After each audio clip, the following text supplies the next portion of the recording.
जय हिंद दोस्तों। सिचुएशन कुछ इस तरीके से है कि दुनिया बहुत तेज़ी के साथ विश्व युद्ध की तरफ बढ़ते हुए नज़र आ रही है। और जिस तरीके से अमेरिका और चाइना के उठापटक चल रही है और जिस तरीके से बातचीत करते हुए भी भले ही दिखाई दे रही हैं, लेकिन ये बिल्कुल ऐसा ही है जैसे युद्ध से पहले दो देशों के राजा है ना, युद्ध के मैदान में खड़े होकर आखिरी बार एक दूसरे से मिल रहे होते हैं और मिलने के बाद कुछ इस तरीके से डिसाइड करने की कोशिश करते हैं कि शायद कुछ बीच का रास्ता निकल जाए और युद्ध टल जाए। लेकिन उन दोनों में से एक राजा इतना अड़ियल होता है कि वो मानने को तैयार नहीं है कि विनाश कितना ज़बरदस्त होगा। मैं ऐसे ही कुछ बात कर रहा हूँ चाइना के बारे में। चाइना इस दुनिया में आज के दिन एक ऐसी पावर बन चुका है जो डिसाइडेड है। अब उसकी जो डिसाइडेड है कि लड़ाई होगी ही होगी, युद्ध ऐसा होगा जो अब कभी नहीं ऐसा देखा होगा किसी ने। इस हद तक, इस लेवल तक लड़ाई करने के मूड में चाइना इस टाइम पर बैठा हुआ है। अब सिचुएशन क्या है समझिए दोस्तों। टॉपिक शुरू करने से पहले आपसे रिक्वेस्ट ये है कि आप हमारे चैनल को लाइक करें, सब्सक्राइब करें, शेयर करें और बेल आइकन ज़रूर दबाएं, क्योंकि आप लोगों के लाइक करने से, सब्सक्राइब करने से हमारे को एक अलग तरीके से फीलिंग आती है, मोटिवेशन मिलता है कि हाँ, हम जो काम कर रहे हैं वो बिल्कुल ठीक है, सही लोगों तक पहुंच रहा है और उनको जो फ़ायदा पहुंचाना चाहते हैं वो फ़ायदा पहुंच रहा है। लाइक कीजिए, सब्सक्राइब कीजिए, बेल आइकन दबाइए।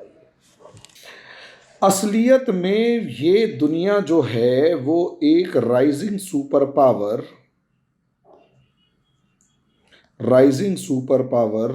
और एक डिक्लाइनिंग सुपर पावर के बीच में फंसकर रह चुकी है।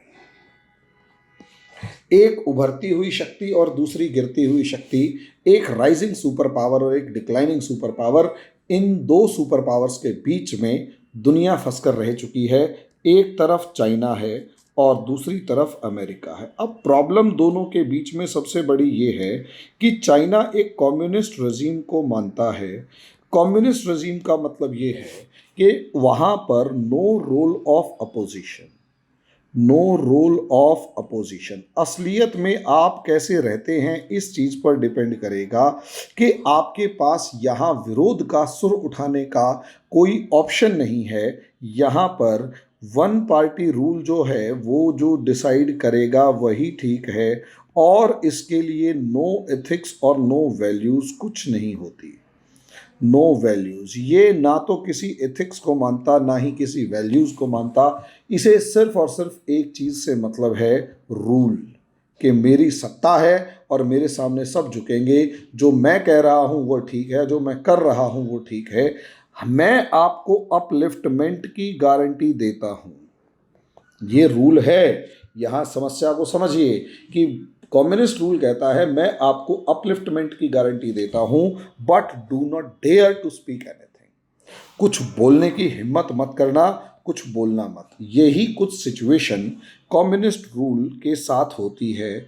और असलियत में जब इस कम्युनिस्ट रूल के साथ ये सिचुएशन होती है तो पूरी दुनिया इसमें, कम से कम मुझे तो बहुत ज़्यादा डर है कि अगर ये दुनिया कम्युनिस्ट रूल की तरफ जाती है तो एक साइको लोगों का एक ग्रुप इस तरीके का तैयार हो जाएगा जो हर देश के लोगों को अपने कंट्रोल में रखेगा। अपोजिशन का कोई वहाँ पर मामला ही नहीं बचता। सिंगल पार्टी रूल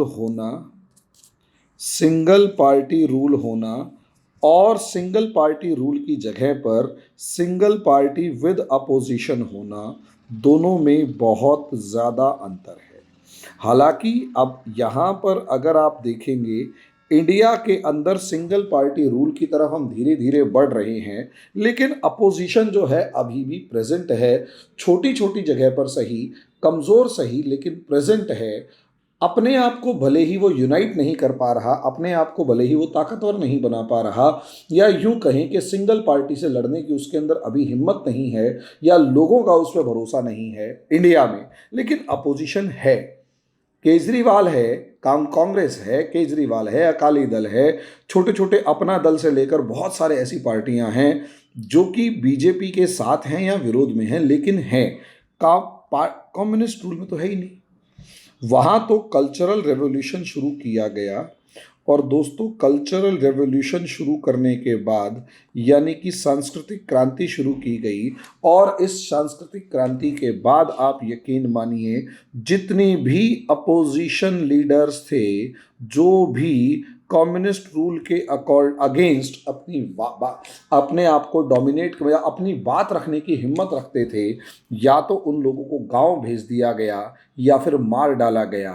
5 लाख से ज़्यादा लोगों को या तो जेल में डाला गया या डाल दिया गया। यानी अपोजिशन की आइडियोलॉजी जो है या फिर काउंटर आइडियोलॉजी जिसे आप कहते हो, उसे बहुत तरीके से इस हद तक ख़त्म कर दिया। और उसके बाद इसी का तियानमेन स्क्वायर का जो इंसिडेंट है जिसमें 10,000 से ज़्यादा स्टूडेंट इकट्ठे हुए और तोप के गोलों और बंदूकों से उन लोगों को उड़ा दिया गया, तो ये चाइना का रूल है। दूसरी तरफ इंडिया या अमेरिका की अगर आप बात करें तो अमेरिका भले ही फ्रीडम की बात करता है, लेकिन कहीं ना कहीं इसने कभी भी एक पपेट रूल की बात तब तक नहीं करी, पपेट रूल की बात तब तक नहीं करी जब तक कि सामने वाले से इसे थ्रेट महसूस ना हो। और कहीं ना कहीं ये फ्रीडम के थ्रू बिजनेस की बात हमेशा करते हुए नजर आए कि जहां बिजनेस है वहां ये बने रहेंगे। हालांकि कमियां इस रूल में भी हैं, बहुत ज़्यादा हैं, लेकिन कहीं ना कहीं डेमोक्रेसी में freedom of speech and expression जो है वो सबसे बड़ा गहना है। और एक इंसान, मेरे लिए तो स्पीच एंड एक्सप्रेशन जो है वो सबसे बड़ा गहना है। मेरे लिए तो जीने की या यूं कहीं मेरी आत्मा ही वाक और अभिव्यक्ति की स्वतंत्रता के अंदर निहित है। जब तक मैं अपने विचार नहीं रख सकता तब तक मेरा जिंदा रहने का कोई अधिकार नहीं है। मुझे, मेरे में और एक जानवर में कोई फर्क नहीं है अगर मैं अपने विचार नहीं रख सकता और विचार खुलकर नहीं रख सकता। मेरे विचारों को काउंटर किया जा सकता है, मेरे विचारों को आप आर्ग्यू कर सकते हैं। ये एक डेमोक्रेटिक एक इंसान का व्यवहार होता है। और जो कम्युनिस्ट रूल है वो इंसान के इस वेरी नेचर को ही खत्म कर देता है। वेरी नेचर, इसी नेचर को खत्म कर देता है कि आप हमारे अपोजिट में नहीं बोल सकते। असलियत में अगर मुझसे पूछा जाए तो चाइना को अपोज करने के पीछे का सबसे बड़ा कारण, सबसे बड़ा रीजन ही ये है। चाइना को अपोज करने के पीछे का सबसे बड़ा रीजन, इकलौता रीजन यही है कि China freedom of speech and expression का गला दबा के रख देता है। और उसके बाद जिस तरीके से चाइना ने हांगकांग के अंदर किया और जिस तरीके से मकाओ के अंदर किया, एक हांगकांग एक मकाओ के अंदर किया, और जिस तरीके से ताइवान में करने की सोच रहा है, सिचुएशन जो है वो बद से बदतर होती जा रही है। असलियत में इसके पीछे का एक लॉजिक ये भी है कि दुनिया में एक नया हिटलर पैदा हो चुका है। वो हिटलर है शी जिनपिंग। शी जिनपिंग जो है वो हिटलर, इस दुनिया का सबसे अगला हिटलर इसी को देखा जा सकता है। क्योंकि इसी के टाइम पर हिटलर के तरीके से, जिस तरीके से हिटलर ने ज्यूज को मारा था, उसी तरीके से ये पूरी की पूरी उइगुर्स कम्युनिटी को ख़त्म करने पर, या जिसे कहेंगे जिनोसाइड या पोग्रम जिसे कहा जाता है, वो करने पर तुला हुआ है। पूरे के पूरे इस कम्युनिटी को ही ख़त्म करने पर, या कम से कम इनके कल्चर और एथनिसिटी सब चीज़ों को ख़त्म करने पर तुला हुआ है। तो ये हिटलर से कम नहीं है। हिटलर असलियत में पर्सनैलिटी कम और एक माइंडसेट ज़्यादा होता है, मानसिकता ज़्यादा है हिटलर होना। यस, हिटलर मानसिकता वो है जो प्रोवोकेशन के ऊपर काम करता हो। प्रोवोकेशन के ऊपर मतलब भड़काऊपने के ऊपर काम करता हो, भड़का के लोगों को, लोगों की भावनाएं भड़का के अपनी मुट्ठी में रखना चाहता हो।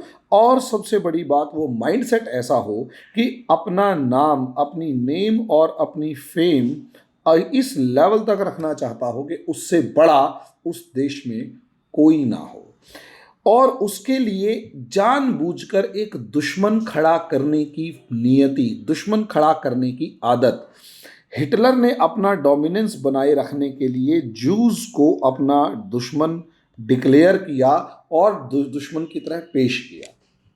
एग्जैक्टली वैसे ही शी जिनपिंग भी कहीं उइगुर्स और कहीं दूसरी कम्युनिटीज को, उइगुर्स को, उत्सुल को, आउटर मंगोलियंस को, सबको अपना दुश्मन की फॉर्म में प्रोजेक्ट करके उनको रीऑर्गेनाइजेशन या फिर कंसंट्रेशन कैंप्स के अंदर रख रहा है, और जिसकी वजह से पूरी दुनिया डरी हुई है। मैं तो कम से कम डरा हुआ हूं कि एक ऐसी पर्सनैलिटी, एक ऐसा इंसान जिसके दिमाग में भूत सवार है अपने नाम और फेम का, माओ जेडोंग से भी ज्यादा बड़ा लीडर बनकर उभरूंगा, चाइना में उससे बड़ा मेरा नाम होगा। इस तरीके का जो माइंडसेट है, साइकोलॉजी है, साइकिक हो चुका है, पागल हो चुका है आदमी, और दुनिया को जिसे कहते हैं युद्ध की कगार पर ले जा चुका है। अब ऐसा इंसान जो हरकतें इस तरीके की उल्टी सीधी कर रहा है, 2013 के अंदर इसका दोबारा से चुनाव होने जा रहा है, और जिस तरीके की चाइना के अंदर भी उठापटक चल रही है, जिस तरीके से उसकी बिजनेस क्लास को बिल्कुल खत्म करने पे तुला हुआ, और जैक मा जैसों को रास्ते से ऐसा उखाड़ के फेंक दिया कि कुछ कहने की हद नहीं, और एक के बाद एक प्रॉब्लम्स को ये जन्म दे रहा है साइकोलॉजी की फॉर्म में।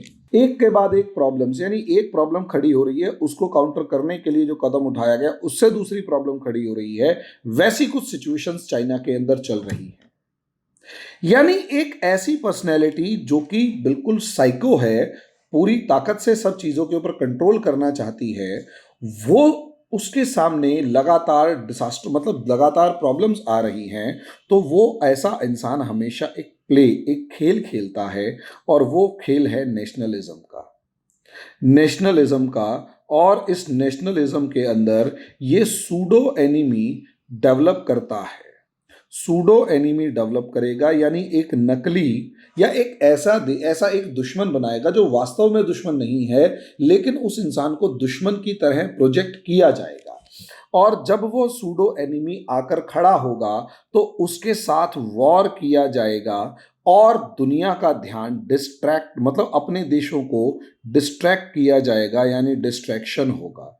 और ये जो डिस्ट्रैक्शन होगा उसकी वजह से दुनिया युद्ध के कागार पर पहुंच जाएगी, और वो युद्ध जो होगा, ऑब्वियस सी बात है, ऐसे में का देखो अगर पिटाई करोगे तो क्या होगा, दुनिया वॉर की कागार पर आ जाएगी इस शी जिनपिंग के उस सपने या यूं कहें सत्ता में बने रहने के लिए।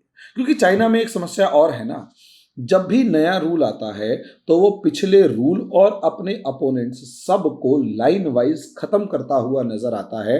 चीफ भले ही बच जाए, यहां तक कि उसके खानदान वालों तक को नहीं छोड़ते। चाइना वालों की एक एग्जांपल देख सकते हैं, डेंग जाओपिंग, भाई साहब घुटने तक तोड़ के जेल में फेंक दिया था उसको। डेंग जाओपिंग जैसे को घुटने तोड़ के जेल में फेंक दिया था। तो हालात आप समझ सकते हैं कि क्या रहे होंगे चाइना के, या क्या हैं। ऐसे में चाइना के अंदर शी जिनपिंग जो है उसकी प्रॉब्लम्स बढ़ रही हैं, तो उसने एक नया शैतान खड़ा, एक नया सूडो एनिमी, एक नकली एनिमी खड़ा कर दिया, ताइवान। और वन चाइना पॉलिसी का नारा देके, वन चाइना पॉलिसी का नारा देके, वादा खिलाफी करके, हांगकांग के साथ जो वादा खिलाफी की, भाई हांगकांग 1997 में ब्रिटेन ने चाइना को छोड़ दे दिया, और 2047 तक ये कहा गया कि हांगकांग के अंदर डेमोक्रेसी रहेगी, उसके बाद डिसाइड होगा कि उसे चाइना की मेन स्ट्रीम पॉलिटिक्स में मिलना है या नहीं मिलना। उसे 2047 का तो इंतजार ही नहीं किया, 2017 के बाद ही उसके ऊपर दबाव डालना शुरू किया और पूरा कंट्रोल अपने एस्टेब्लिश करना शुरू कर दिया। इसका सीधा सीधा दबाव ताइवान पर पड़ा। ताइवान जो रिपब्लिक ऑफ चाइना कहलाता है, ये पीपल्स रिपब्लिक ऑफ चाइना कहलाएगा, मेनलैंड चाइना। अब इसके ऊपर अब यही शी जिनपिंग इस हांगकांग से जब जीत कर निकला, वहां पर यूरोप के रिएक्शन को देखना था। यूरोप कह तो करता रहा, यानी मतलब चह पै तो की, लेकिन कोई ठोस कदम नहीं उठाया। अब वही शी जिनपिंग खुल के अब कह रहा है कि 2025 तक ताइवान के ऊपर हम कब्जा कर लेंगे। हांगकांग के अंदर चाइना की हरकतों से डरे ताइवान, जिसकी पॉपुलेशन लगभग 2 करोड़ है और दुनिया के सुपर कंडक्टर्स का किंग है, और सुपर कंडक्टर्स का 60% सुपर कंडक्टर सिर्फ और सिर्फ हांगकांग बनाता है। हाई एंड टेक्नोलॉजी के अंदर चाइना को काउंटर करने के अंदर ताइवान का कोई जवाब नहीं, क्योंकि हैं तो दोनों एक ही ब्रीड के ना। ताइवान का कोई जवाब नहीं। दुनिया को जहां जहां चाइना ने धोखा दिया, वहां वहां ताइवान बहुत ताकतवर तरीके से उभर कर सामने आया।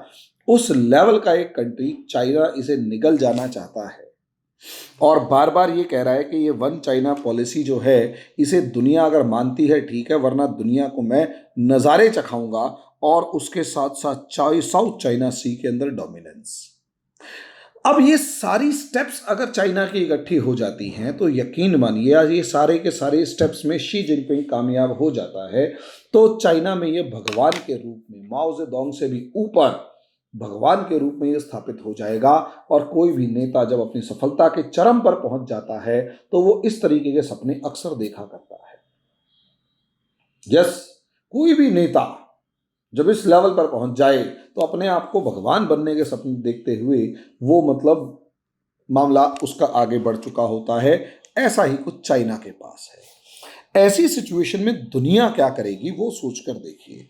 असलियत में देखो, अगर चाइना ताइवान की तरफ बढ़ता है तो एक डोमिनो इफेक्ट होता है दोस्तों। डोमिनो इफेक्ट का मतलब ये है कि चाइना ने ट्राई किया हांगकांग को और उसे अपने कब्जे में ले लिया और दुनिया के पेशेंस को चेक किया। अब अगर ताइवान भी गिरता है तो उसका डोमिनो इफेक्ट ये होगा, अगर ताइवान भी यहाँ पर गिर जाता है तो उसका डोमिनो इफेक्ट का मतलब जैसे बहुत सारे लकड़ी के ब्लॉक्स रखे हुए हैं खड़े करके, एक को धक्का मारोगे तो एक दूसरे पे गिरेगा, दूसरा तीसरे पे, तीसरा चौथे पे, चौथा पांचवे पे, और एक के बाद एक सारे के सारे गिरते चले जाएंगे और वो सारे के सारे सब कुछ के ऊपर एक जैसा सिचुएशन क्रिएट हो जाएगी। हांगकांग के ऊपर चाइना डिसाइड कर चुका है या यूं कहें ट्राई कर चुका है। अगला टारगेट इसके डोमिनो इफेक्ट का ताइवान, और अगर ताइवान गिरा तो south Korea, Japan, Philippines, Vietnam और यहाँ तक कि मलेशिया और इंडोनेशिया भी इसकी शरण में जाने को मजबूर हो जाएंगे, सिंगापुर तक। ऐसी सिचुएशन के अंदर अगर इंडोनेशिया तक अगर इसकी शरण में जाएं, सिंगापुर तक इसकी शरण में जाएं, तो अगला टारगेट ऑस्ट्रेलिया और इस तरीके से यहां पर इंडिया और साउथ ईस्ट एशिया। अब यहां सोचकर देखिए, यहां चाइना के ताकतवर होने का मतलब यह है कि चाइना अपने सामने किसी को टिकने ही नहीं देगा और हालात जो हैं वो बद से बदतर होते चले जाएंगे। अब ऐसे में चाइना की वॉर प्रैक्टिस क्या होगी ये सोचकर देखिए।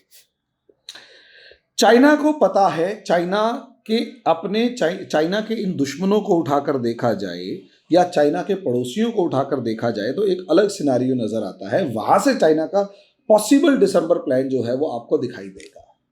अगर चाइना के बॉर्डर्स को देखें तो ऊपर की तरफ रशिया मौजूद है और इस रशिया को अगर आप देखें तो पॉसिबली रशिया और चाइना के जिस तरीके से आज के दिन रिलेशन चल रहे हैं और जिस तरीके से रशिया जो है वो कमोबेश चाइना को सपोर्ट करता हुआ नजर आ रहा है, आगे आने वाले समय में और ज़्यादा अगर सपोर्ट करता हुआ नजर आया तो यकीन मानिए चाइना और ज़्यादा ताकतवर होगा।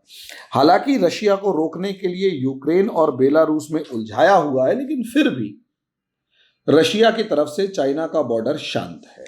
मंगोलिया की इतनी औकात नहीं कि वो चाइना से खुलकर किसी भी तरीके का कोई पंगा ले सके। 2 करोड़ से भी छोटी आबादी है और बहुत स्पार्सली पॉपुलेटेड, यानी बहुत हल्के तरीके से है। अगर आप सेंट्रल एशियन कंट्रीज की बात करते हैं तो सेंट्रल एशिया के पास इतनी हिम्मत बिल्कुल भी नहीं है कि वो रशिया और चाइना के अगेंस्ट किसी भी तरीके की आवाज उठा सके या जा सके। तो यानी ये जो बॉर्डर है चाइना का, ये यहाँ से इस तरीके से जितना भी बॉर्डर है ये पूरे का पूरा शांत बॉर्डर है। इसमें किसी तरीके की कोई टेंशन नहीं है चाइना को। अब उसके बाद देखा जाए तो सी कोस्ट में जापान प्रेजेंट है और साउथ कोरिया प्रेजेंट है। जापान दुनिया की एक ऐसे देशों में से एक देश जिसके पास पैसा भी था, पावर भी थी, वेल्थ भी था, प्रोस्पेरिटी भी है, लेकिन इसने कसम खा ली कि हम युद्ध नहीं करेंगे और दुनिया के देशों के साथ मैत्रीपूर्ण यानी बहुत ही दोस्ताना संबंध रखेंगे। लेकिन चाइना के राइज और चाइना की थ्रेट्स, सेनकाकू आइलैंड्स को लेकर चाइना की जो थ्रेट है उसको देखते हुए शायद जापान को अब लगने लग गया है कि शांत बैठने से गुजारा नहीं है और चाइना को रोकना है तो तैयारियां दोबारा से शुरू करनी पड़ेंगी। लेकिन उसने काफी देर से इन तैयारियों को शुरू करना शुरू किया है। ताइवान तो एक टारगेट है ही है, लेकिन साथ में अगर आप इसके लैंड बॉर्डर को देखें तो लैंड बॉर्डर से मिलते जुलते लैंड बॉर्डर में एक तो यहां पर दोस्तों इंडिया प्रेजेंट है। मैं लाल रंग से इसलिए लगा रहा हूं जो हॉट बॉर्डर्स है। अगर यहां देखेंगे तो इधर इंडिया से बॉर्डर मैच कर रहा है ये वाला, और दूसरा बॉर्डर यहां सिक्किम से छोटा, और तीसरा एक बॉर्डर यहां अरुणाचल प्रदेश के साथ इंडिया का मैच कर रहा है। इसके बाद म्यांमार, अच्छा उसके बाद अगर आप देखें तो एक बॉर्डर वियतनाम से मैच कर रहा है। अगर हम यहाँ टोटली फॉर्म में या पूरी ताकत की फॉर्म में अगर हम देखते हैं यहाँ पर, तो दोस्तों यहाँ पर नेपाल के साथ चाइना का कोई प्रॉब्लम नहीं है। नेपाल का बॉर्डर चाइना के साथ शांत है। नेपाल की इतनी हिम्मत नहीं है कि नेपाल किसी भी तरीके से इंडिया और चाइना की लड़ाई में पड़े, और यही हाल भूटान का है कि भूटान के साथ बॉर्डर भी शांत है। म्यांमार की जो सेना है भाई 71% के करीब अपने आर्म्स एम्यूनिशन म्यांमार की सेना जो है वो नेपाल चाइना से ले रही है, और पूरे तरीके से ये जो बॉर्डर है म्यांमार का ये भी चाइना के ऊपर डिपेंडेंट है, और इसी तरीके से लाओस का जो बॉर्डर है वो भी चाइना के ऊपर डिपेंडेंट है।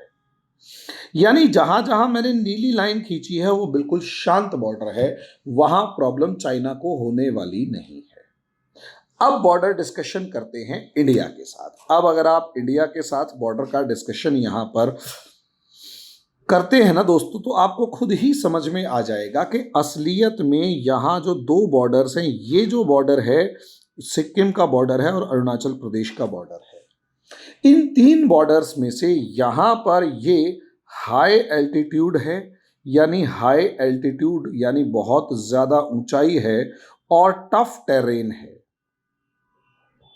यानी बहुत मुश्किल ज्योग्राफी है। और ऐसे में अगर यहां विंटर के लिए रुक जाया जाए, सर्दियों के लिए आप यहां तक रुक जाएं, तो सर्दियों में यहां इस इलाके में बहुत भारी बर्फबारी होती है। और सबसे बड़ी बात है चाइना यहां पर कंपैरेटिवली प्लेन्स के अंदर मौजूद है, यानी वहां पर जो है पठार है, प्लेट्यू है। प्लेट्यू होने की वजह से प्लेन है, वहां पर आना जाना ज़्यादा अच्छा है और आसान है। और इंडिया जो है यहाँ पर माउंटेन साइड में प्रेजेंट है, यानी इंडिया को अपने बॉर्डर तक पहुंचने में मुश्किल होगा और चाइना को यहाँ बॉर्डर पहुंचने में आसानी रहेगी। यही हाल सिक्किम का भी है। सिक्किम के अंदर भी अगर आप देखेंगे तो बॉर्डर जो है वो टफ नहीं, मतलब टफ बॉर्डर होने की वजह से सिक्किम के अंदर इस बॉर्डर को इस तरीके से देखा जाए कि यहाँ बॉर्डर जो है ये टफ है, इधर टफ है, इधर बॉर्डर टफ है, और यहाँ तीनों में अगर विंटर तक इंतज़ार किया जाए तो इंडिया को आगे बढ़ने से एक बहुत ज़्यादा मजबूत सेना की ज़रूरत नहीं होगी रोकने के लिए। इंडिया को रोकना है तो बहुत ज़्यादा मजबूत सेना की ज़रूरत नहीं है। गर्मियों में तो पॉसिबली क्या होगा कि यहाँ बर्फ़ नहीं है तो इंडियन आर्मी तेज़ी से आगे बढ़ सकती है, लेकिन विंटर्स में देखा जाए तो भारी बर्फबारी की वजह से वो बर्फ़ ही इंडिया की सबसे बड़ी कमज़ोरी बन जाएगी और इंडिया आगे नहीं बढ़ पाएगा। यानी इंडिया को काउंटर करने के लिए सबसे ज़्यादा दबाव पड़ेगा यहाँ अरुणाचल बॉर्डर पर, और यहाँ अरुणाचल से निकलकर चाइना के अंदर इंडियन आर्मी एंटर कर सकती है। और यही कारण है चाइना को इस बॉर्डर के ऊपर फोकस करना है, और यहाँ पर विंटर का बहुत ज़्यादा असर नहीं होगा। लेकिन जिस तरीके का इंफ्रास्ट्रक्चर चाइना ने तैयार कर रखा है इस इलाके में, वैसा इंफ्रास्ट्रक्चर इंडियन आर्मी के पास अरुणाचल प्रदेश में यहाँ पर मौजूद नहीं है। यानी चाइना यहां पर अगर थोड़ा सा ज़्यादा फोकस करे तो इंडिया को समस्याओं का सामना करना पड़ सकता है। 1962 वॉर इसका बेस्ट एग्जाम्पल है जिसमें चाइना ने ऐसा ही कुछ किया था। यानी इंडियन आर्मी लेह लद्दाख के अंदर तो फिर भी किसी हद तक अपने आप को काउंटर, अपना पोजीशंस को बचा पाई थी, काउंटर कर पाई थी, लेकिन अरुणाचल के अंदर इंडियन आर्मी की धज्जियां उड़ी हुई थी और हालत ख़राब थी और तेजपुर तक आने के चाइना के चांसेस थे। यानी शॉर्ट में अगर विंटर के अंदर वॉर शुरू होता है तो इंडिया, जो इस समय पर अगर आप चाइना के दुश्मन या चाइना के पड़ोसियों को देखें, जो पॉसिबली वॉर में जा सकता है, रशिया चाइना के अगेंस्ट नहीं जाएगा, कजाकिस्तान या सेंट्रल एशिया चाइना के अगेंस्ट नहीं जाएगा, पाकिस्तान जो है फ्रेंडली नेशन है, नेपाल भूटान की हिम्मत नहीं है, म्यांमार लाओस की हिम्मत नहीं है, या तो वियतनाम जाएगा लैंड बॉर्डर के ऊपर या इंडियन आर्मी लैंड बॉर्डर पे जाएगी। ऐसे में पाकिस्तान, विंटर के अंदर पाकिस्तान अगर बढ़ता है तो दूसरी तरफ से हमला होगा, तो यहाँ सिर्फ और सिर्फ रोकना है इंडियन आर्मी को, मतलब इंडियन आर्मी को लद्दाख के बॉर्डर पे सिर्फ रोकना है, और पाकिस्तान की तरफ से हमला करवाया जाता है या पाकिस्तान को प्रवोक किया जाता है तो इंडियन आर्मी को पाकिस्तान से निपटने में ही फंसना पड़ जाएगा। अरुणाचल बॉर्डर से आगे बढ़ना इंडियन आर्मी के लिए मुश्किल होगा, जहां से बढ़ पाएंगे उसे विंटर रोक लेगी। यानी इंडिया को न्यूट्रलाइज करने का सबसे बढ़िया तरीका चाइना ने खोज निकाला है, यूं कहें मिलिट्री टैक्टिक्स है, और वो है विंटर। अब इंडिया को काउंटर कर लिया तो रही बात अमेरिका। अमेरिका इंडिया की तरफ से तो एंटर कर नहीं पाएगा, यानी अपने सारे दुश्मन जो भी चाइना के हैं उन्हें एक फ्रंट पे ले आया, अपनी बैक बचा गया चाइना अपनी बैक बचा गया और अपने सारे दुश्मनों को एक फ्रंट पर ले आया। अब क्योंकि यहाँ अपने सारे दुश्मनों को एक फ्रंट पर ले आया है, यहीं से अमेरिका आगे बढ़ता हुआ नजर, यहीं से चाइना ताइवान पर फोकस करता हुआ नजर आएगा और पॉसिबली एक ऐसी वॉर को अंजाम देने की कोशिश करे जो बहुत शॉर्ट हो, 2, 4, 10 या मैक्सिमम 15 दिन की हो, और 15 दिन के अंदर अंदर ताइवान को घेर के कब्जा कर ले, दुनिया को सोचने का मौका ही ना दे, और जब तक दुनिया सोचे तब तक सिचुएशन दुनिया के हाथ से निकल जाए।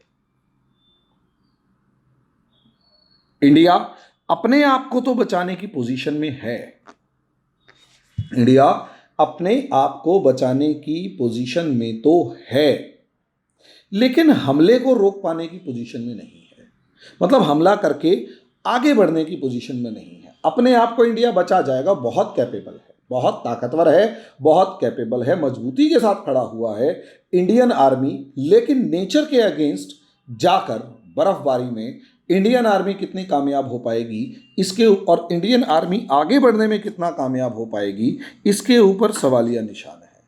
और मुझे तो डर इस हद तक भी है कि कहीं ऐसा ना हो कि हम एथिक्स और वैल्यूज़ के अंदर फंस के रह जाएं कि हम सिर्फ अपने बॉर्डर की रक्षा करेंगे, आगे बढ़ के तिब्बत को आज़ाद नहीं कराएंगे, या युद्ध को, जो 1962 में हमने गलती करी थी कि हम अपनी रक्षा करें और तिब्बत को मामले को हम देखें नहीं और सिद्धांतों के बीच फंस के रह जाए। मुझे इस चीज़ का भी डर है, क्योंकि हमारे जो है ना, हमारी आर्मी नहीं हारी कभी। 1962 को छोड़ दिया जाए तो हमारी आर्मी नहीं हारी, हम पॉलिटिकल डायलॉग टेबल पे हारे हैं, चाहे 1965 वॉर हुआ, चाहे 71 वॉर हुआ। जी हाँ, जुल्फिकार अली भुट्टो जो है वो इंदिरा गांधी को बेवकूफ़ बना गया था,